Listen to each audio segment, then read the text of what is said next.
Dieu est calme. Fait du bien de se le rappeler, hein? Moi, je dois dire ça. Dieu est calme. On dirait tout d'un coup, ça m'apaise. Dieu est calme. Dieu n'est pas énervé. Dieu n'est pas agité. Dieu n'est pas préoccupé, stressé, anxieux. Dieu est calme. Dieu est en paix.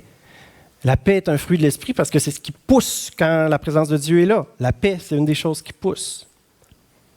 Entrez dans mon repos, Jésus a dit. Dieu est calme. Jean 14, 27 nous dit « Je vous laisse la paix, je vous donne ma paix. » Jésus avait une paix.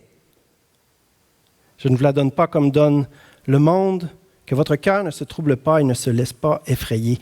Il est en train d'essayer de rassurer ses disciples parce qu'il sait ce qui s'en vient, la croix. C'est qui devrait être le plus stressé face à ces événements? C'est lui, hein? Donc non seulement il est capable de trouver sa paix en Dieu avec son Père, il est même capable d'essayer d'encourager ses disciples à rester en paix. Bon, ils ont été troublés, ils se sont effrayés, sa prière n'a pas été répondue pour ses disciples. Pas de sa faute. Il faut l'accepter, il faut la vouloir, il faut même la travailler, je crois, cette paix-là. Mais Jésus a une paix à donner, une paix qui surpasse l'intelligence, une paix qui peut même permettre de se rendre jusqu'à la croix. Dieu est calme, même dans les temps difficiles. Il prie pour que ses disciples aient la paix.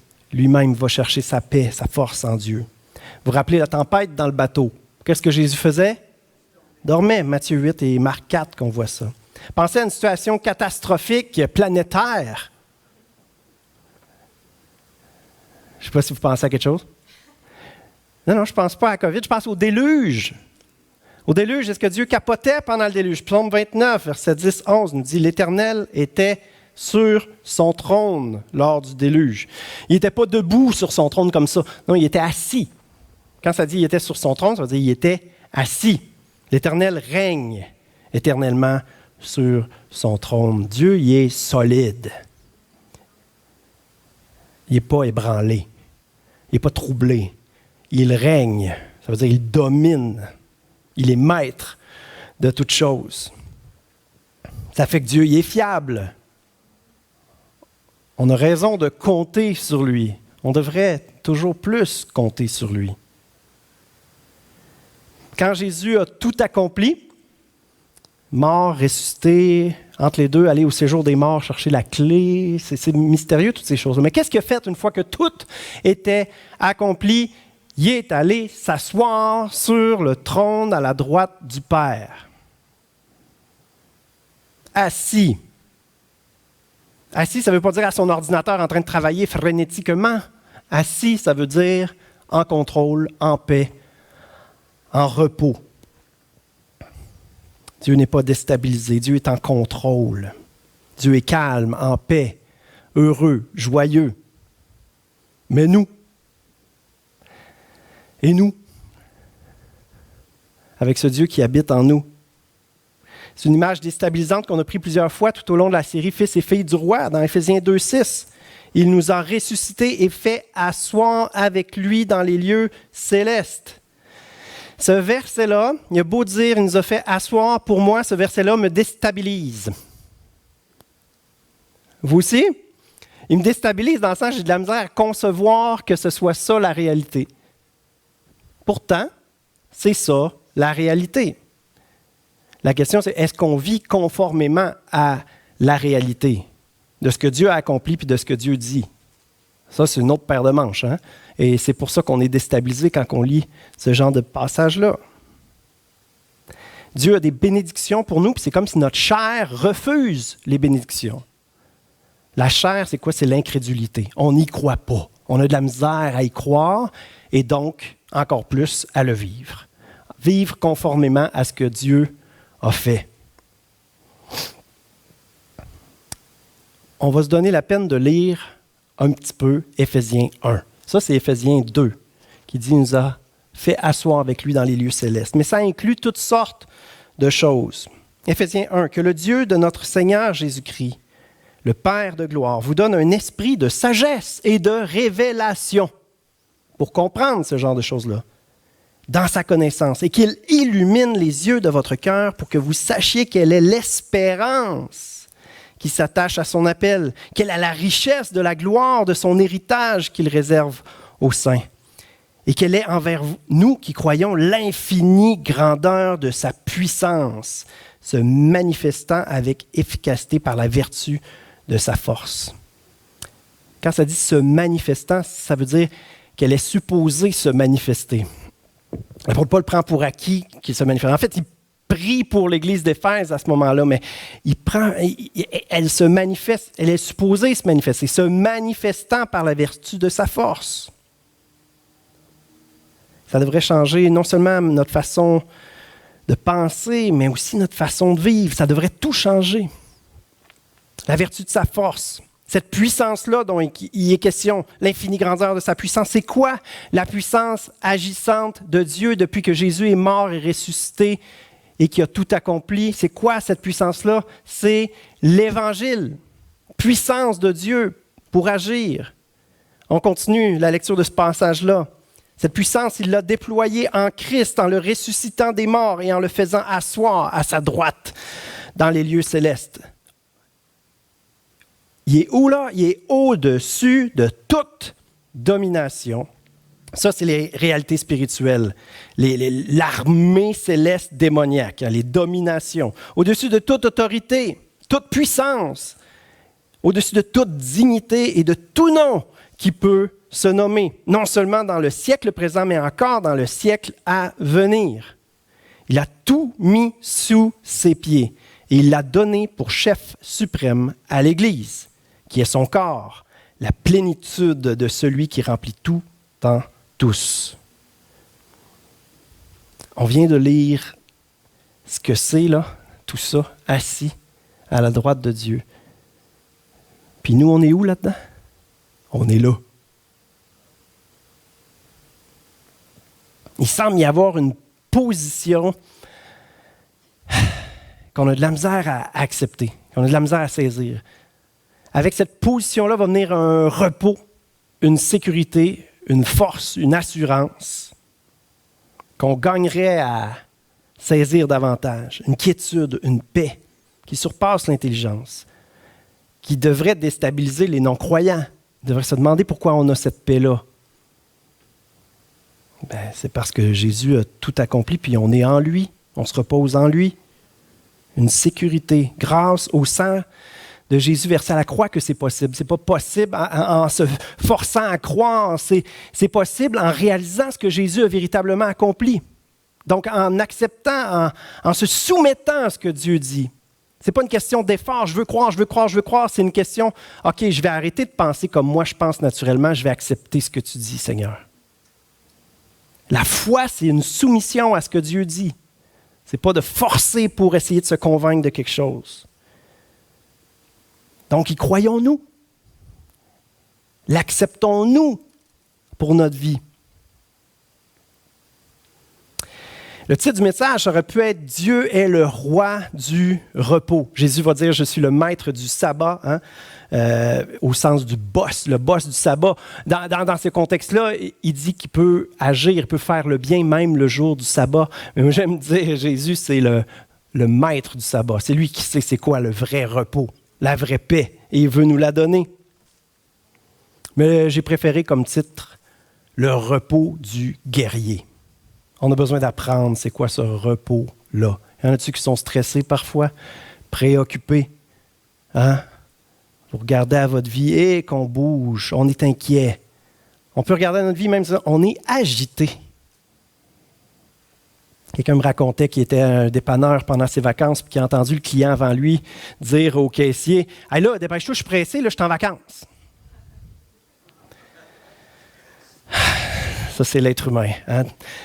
Dieu veut nous donner un repos. On a besoin de puiser en Dieu notre force pour pouvoir se reposer en lui. Alors, prions ensemble. Seigneur, on veut se soumettre à ce que tu dis. On veut croire. Aide-nous, Seigneur, à nous abandonner, à relâcher, à arrêter de se crisper, à arrêter de vouloir forcer à devenir des super chrétiens. On veut devenir des chrétiens dépendants de toi, des chrétiens qui se reposent en toi, des chrétiens qui comptent sur toi. C'est tout le contraire d'une performance. C'est de te laisser agir et de te suivre. Alors Seigneur, on veut te laisser nous parler ce matin, afin qu'on puisse te suivre. Comment te suivre si on n'entend pas ta voix dans notre cœur?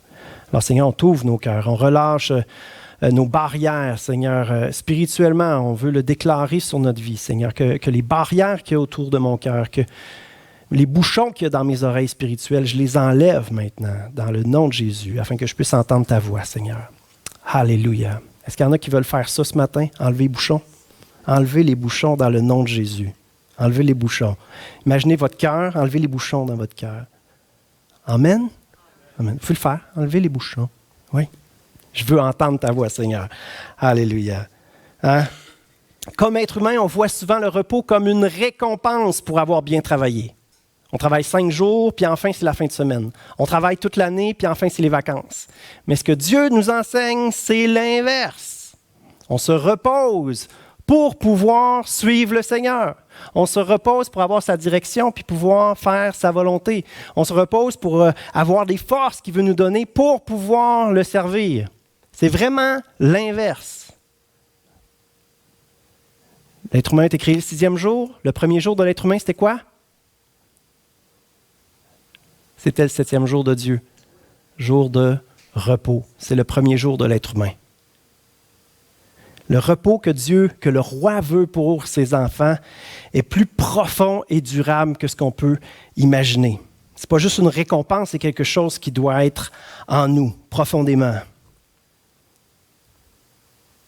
2 Thessaloniciens 3,16, on aime les 3,16 dans la Bible en tout cas, nous dit que le Seigneur de la paix, c'est un beau titre ça, hein? Le Seigneur de la paix vous donne lui-même la paix en tout temps et de toute manière. En tout temps et de toute manière. En tout temps, ça veut dire quoi? Ça veut dire la fin de semaine puis les vacances, non? Non. En tout temps, ça veut dire tout le temps. De toute manière, ça veut dire à tous égards. Physique, mental, émotionnel, spirituel. Si votre vie spirituelle ne ressemble pas à du repos, c'est parce qu'elle n'est pas encore en accord avec la Bible. Elle n'est pas en accord avec le cœur de Dieu. Si votre vie spirituelle, pour vous, veut dire effort, elle n'est pas en accord avec l'Évangile. Ça va prendre un changement de mentalité, c'est-à-dire une repentance. Je reconnais que ma façon de voir la vie chrétienne est incorrecte. Ça va demander un travail si on fonctionne comme ça depuis des dizaines d'années. Humiliant, quand on a cru d'une façon pendant longtemps et que là, tout d'un coup, on réalise que ce n'est pas comme ça que Dieu veut qu'on fonctionne. Ça fait mal à l'orgueil. Mais est-ce qu'on veut vivre la vie que Dieu veut pour nous ou on veut vivre nos anciennes convictions religieuses, théologiques? Dieu veut nous donner du repos. De toute manière, ça veut aussi dire, hein, et en tout temps, ça veut dire face à n'importe quelle attaque à la paix. Y en a-t-il des attaques à votre paix régulièrement? Tous les jours. On se lève, puis là, tout d'un coup, automatiquement, on est bombardé de choses à faire, bombardé de besoins, bombardé de choses auxquelles on pense. Des besoins, tous les gens qu'on porte dans notre cœur, combien qu'on peut être préoccupé.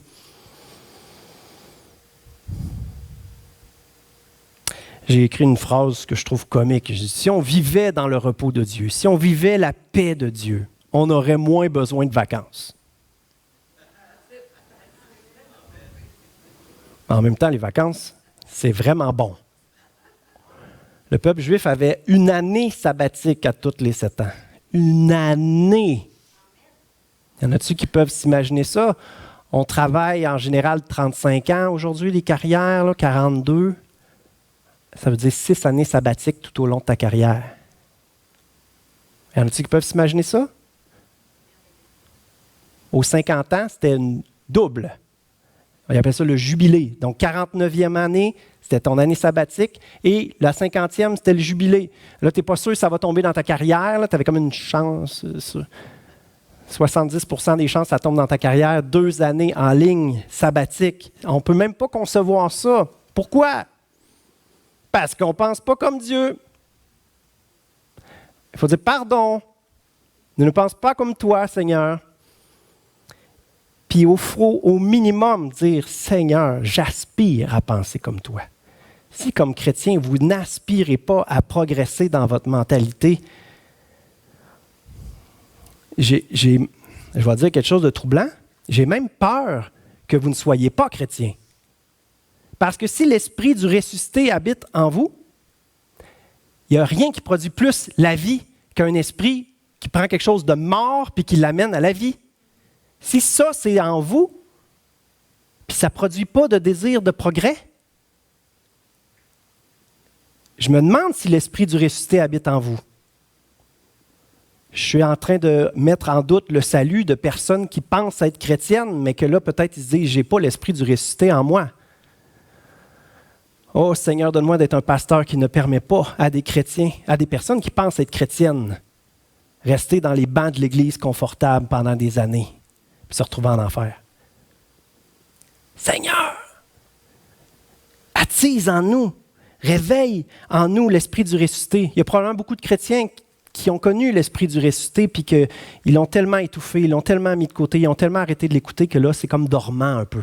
Seigneur, apprends-nous à brasser un peu à l'intérieur, réveiller notre premier amour, l'esprit du ressuscité qui puisse développer une passion, un désir pour plus de toi. La vie avec Dieu, elle est riche, abondante, merveilleuse. Si votre vie chrétienne ne ressemble pas à quelque chose de riche, merveilleux, plein de vie, il faut revenir. Il faut revenir à l'essentiel, il faut revenir au cœur, il faut revenir à la puissance de l'Évangile.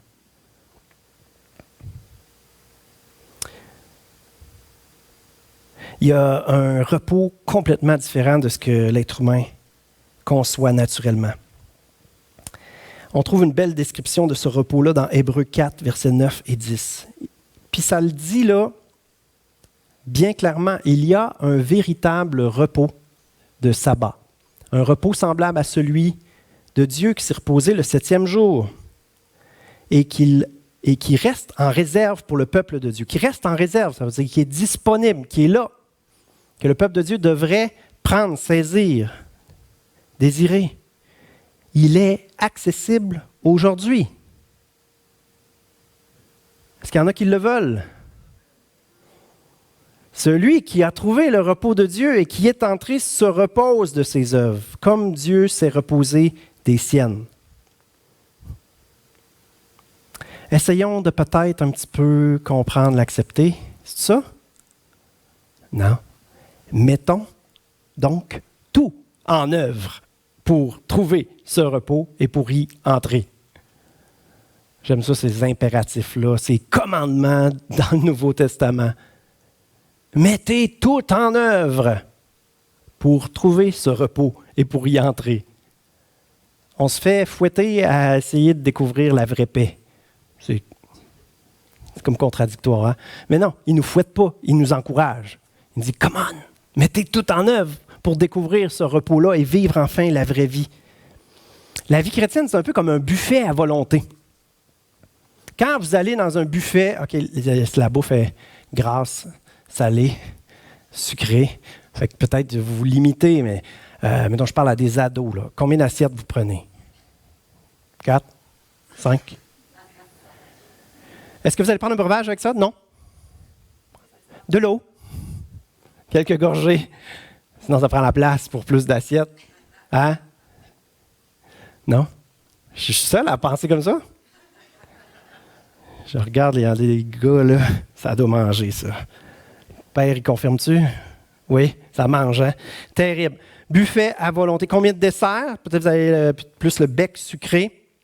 Mais imaginez la vie chrétienne comme un buffet où là, la nourriture ne fait pas engraisser. Au contraire, plus tu en manges, plus c'est bon pour ta santé. Puis en plus, elle est vraiment bonne. Plus que ce que tu peux imaginer, espérer. Combien d'assiettes vous prendriez?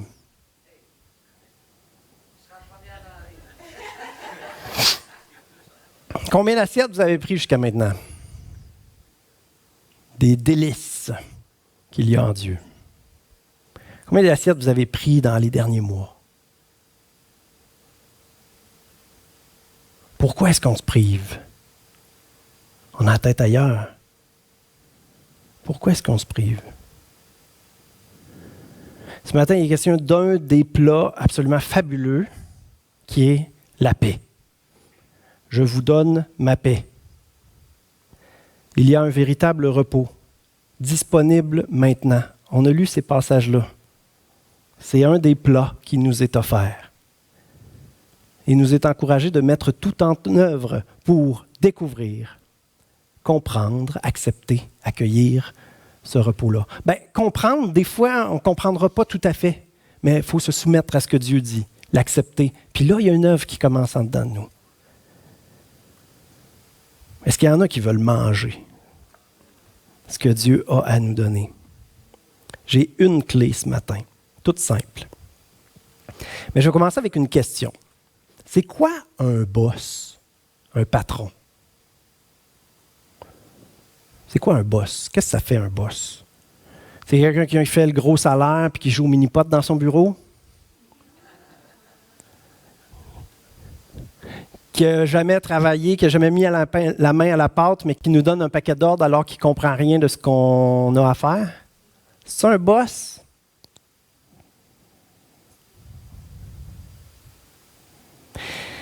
C'est quoi un bon boss? Un vrai bon boss?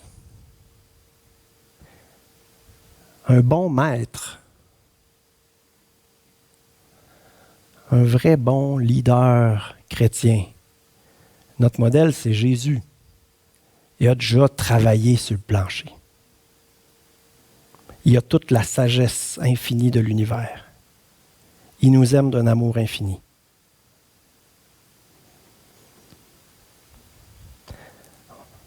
Dieu, c'est un père. Un père est supposé veiller au bien-être spirituel, matériel de sa maison. Ça ne veut pas dire qu'il va tout faire, mais il veille, il s'assure que ça aille bien puis que tout le monde peut progresser. C'est ça que ça fait un bon leader. Ça veille au bon climat spirituel pour que tout puisse progresser. Un boss, ça porte la responsabilité. Ça porte le fardeau. Il est responsable. S'il y a des coups à prendre, c'est lui qui les prend. Des insultes à prendre, c'est lui qui les prend. Des compliments à prendre, alors il laisse sa famille. Pourquoi je vous parle de tout ça? Parce que la charge de votre vie, vos préoccupations, votre stress, va pouvoir tomber sur Dieu seulement s'il est votre boss. Tant qu'on veut être le boss de notre vie, on garde la responsabilité, la charge, on mange les coups.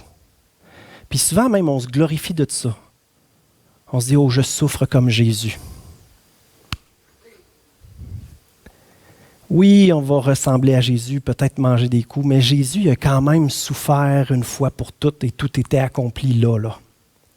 On gagne à se cacher derrière lui. On gagne entrer en lui, entrer dans son repos, alors qu'il a tout accompli, alors qu'il est assis à la droite du Père dans les cieux. Le repos du chrétien grandit à mesure que tout dans sa vie repose sur Dieu.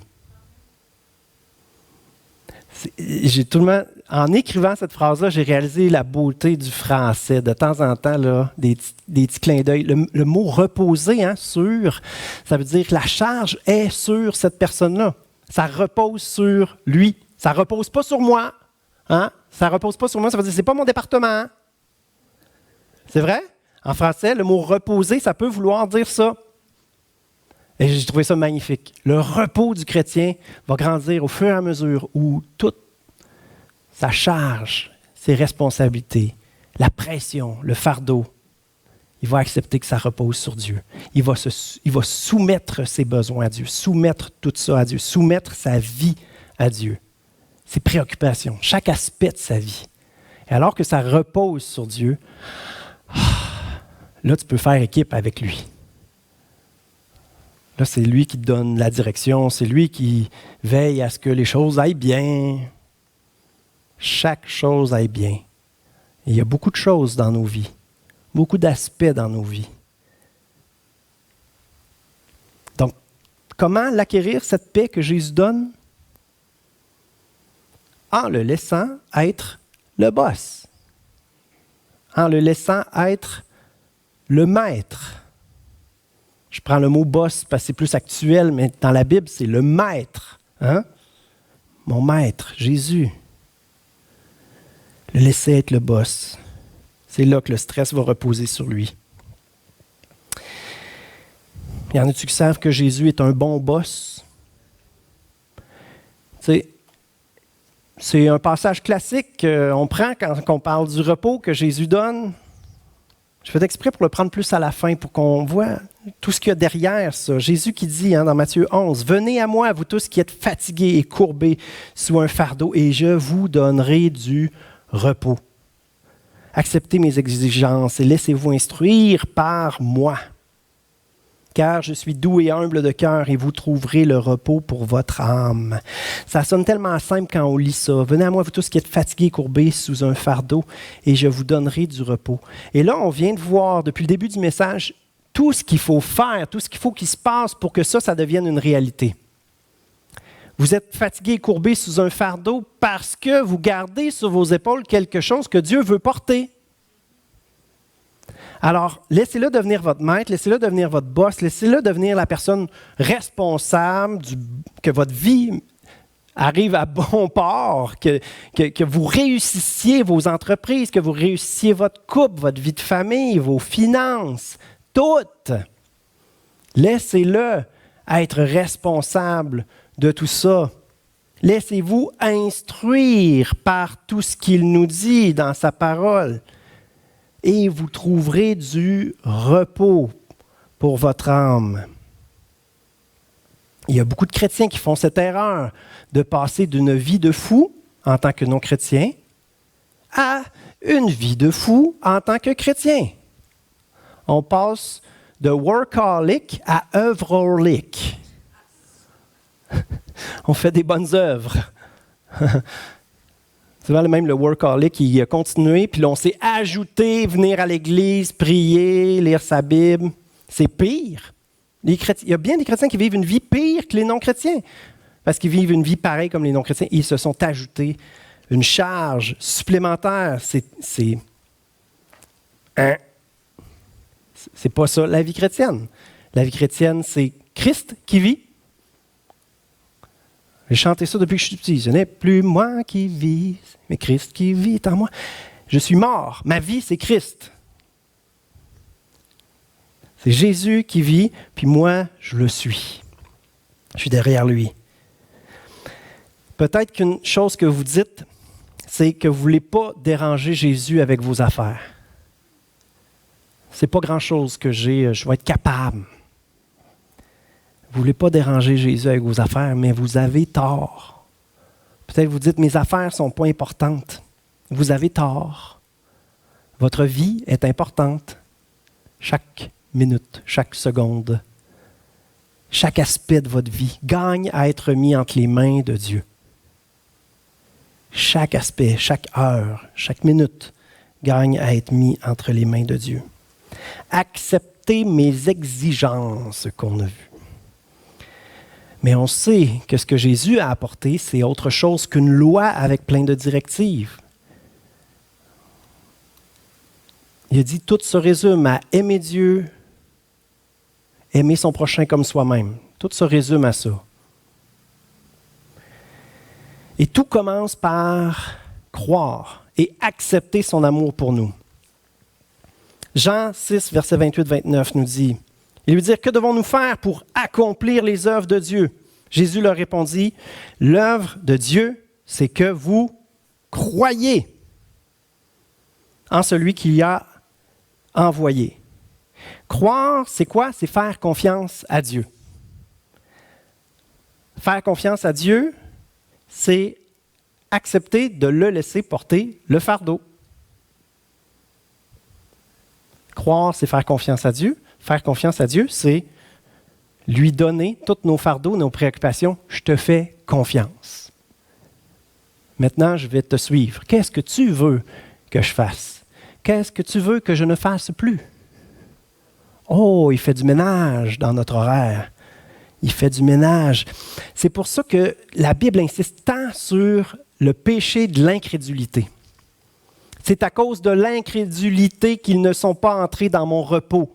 Dieu va dire à propos du peuple d'Israël qui est entré dans la terre promise, mais qui n'en a jamais profité. Il va dire ça à propos du peuple qui a tourné 40 ans dans le désert. Ils ne sont pas entrés dans mon repos à cause de leur incrédulité. Tu te dis, il me semble, c'est pas si méchant que ça de l'incrédulité. Mais en fait, l'incrédulité, c'est de ne pas faire confiance à Dieu. Quand tu ne fais pas confiance à Dieu, tu ne fais pas ce qu'il te dit. Et donc, tu désobéis. Puis là, nous, on voit tous les actes de désobéissance qu'ils ont fait. Mais c'est quoi qu'il y a à la source de ça? De l'incrédulité. C'est à cause de leur incrédulité qu'ils ne sont pas entrés dans mon repos. Est-ce qu'on veut faire la même gaffe qu'eux? Est-ce qu'on va refuser de croire ces versets-là qui nous déstabilisent parce qu'ils sont différents de notre logique à nous? Est-ce qu'on va refuser d'entrer dans cette façon que Dieu veut fonctionner avec ses enfants? À savoir l'Évangile qui est contraire à la logique humaine. Jésus qui a tout accompli et qui veut qu'on s'assoie avec lui dans les lieux célestes. Une application concrète en terminant. J'ai dit que Dieu fallait qu'il soit le maître de tout. Alors, Dieu, le boss de tes vacances. Je pense que je vais m'asseoir. Tant qu'à peut-être la caméra l'ajuster là, pour que ça continue à être sur Internet. Dieu, le boss de tes vacances.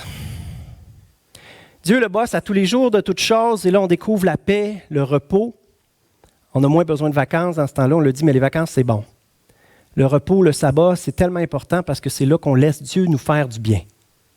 On ne fait pas juste foirer pour rien faire, à moins que ce soit Dieu qui nous ait demandé de faire ça. Mais Dieu, le boss de tes vacances. Et là, Dieu, il est extraordinaire, hein? Service personnalisé, parce qu'il nous connaît parfaitement. Adapté à notre saison de vie. Il s'adapte tout le temps. Il est parfait. Tu sais, j'ai fait ça comme si ça sonnait comme ton agent de voyage, tu sais. Il trouve la parfaite destination soleil pour vous. Dieu nous connaît parfaitement. Pour notre part, on a vécu des vacances pas les plus reposantes. On a fait le tour de la Gaspésie, 5 destinations, 2-3 nuits à chaque place. Fait que défaire les bagages, refaire, pacter l'auto, ben jam-pack. Ça prend 2 heures, hein, pacter l'auto. Fait que ça a bougé quand même. Fait que là, vous pouvez vous dire, ben là, tu vis pas bien ce que tu prêches, pasteur, hein? Vous avez quand même raison. C'est pour ça que je le prêche. Le pasteur ne fait pas la leçon. Souvent, plus le pasteur est zélé et motivé, c'est plus qu'il se prêche à lui-même. Pas mieux qu'un autre. Mais honnêtement, je suis très satisfait de nos vacances. Je suis un gars que le social ne lui tire pas du jus. Au contraire, ça me fait du bien. Ça me donne de l'oxygène. Mais je prophétise qu'en 2023, on ne fera pas pareil. Une destination, faire garder les filles, peut-être, 2 nuits chez grand-papa, grand-maman. Mais vous savez, Dieu pourvoit aussi. Ma belle-mère est là pour 10 jours. J'ai un petit moment d'émotion, là. Mais c'est vrai pareil, Dieu prend soin de nous de toutes sortes de façons. Le grand boss pourvoira. Le roi veut construire nos vies. Le maître parfait. Dieu qui nous connaît parfaitement, qui est parfaitement sage, qui nous aime. Il veut diriger chaque aspect de notre vie.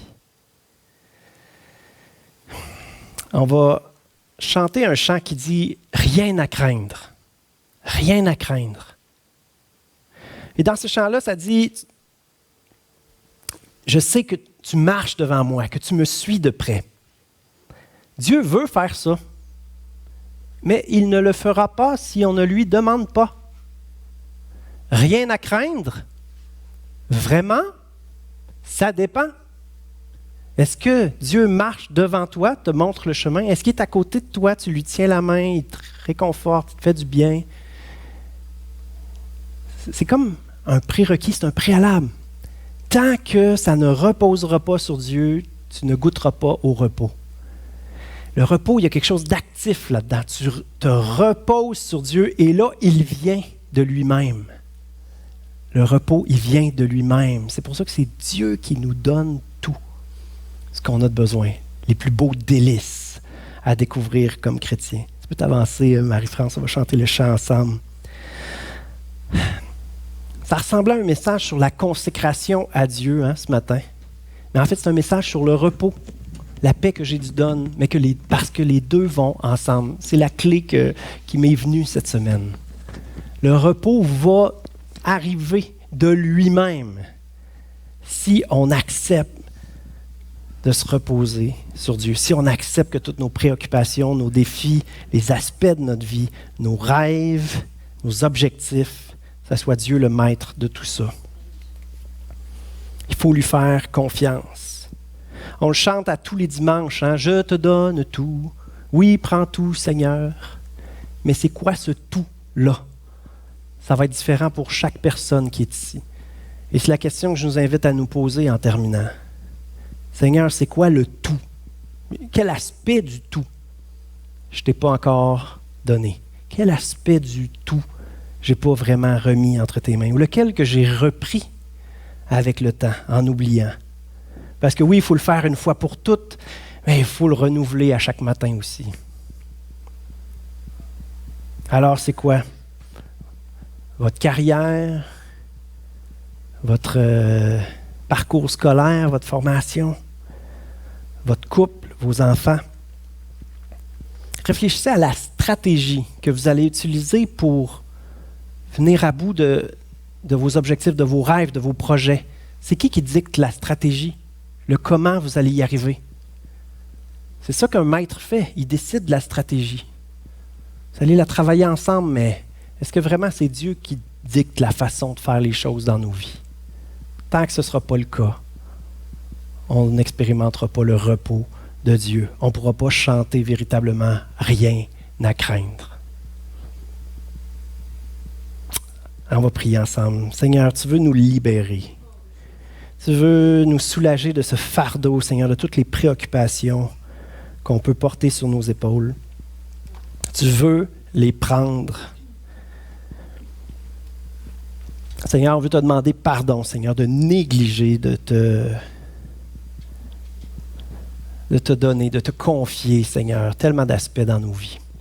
Saint-Esprit, je te demande de révéler dans les cœurs maintenant, Seigneur, ce qui a besoin d'être remis tout à nouveau dans tes mains. Il y en a que c'est leur santé, il y en a que c'est leur couple. Il y en a que c'est leur bonheur, leur désir d'être heureux. Est-ce que c'est toi-même qui vas trouver la recette du bonheur ou c'est Dieu qui va te la donner, qui va te guider, qui va te rendre heureux? Seigneur, on veut croire que si c'est toi qui nous dirige véritablement, tout ce qu'on désire au plus profond de notre être va nous être donné.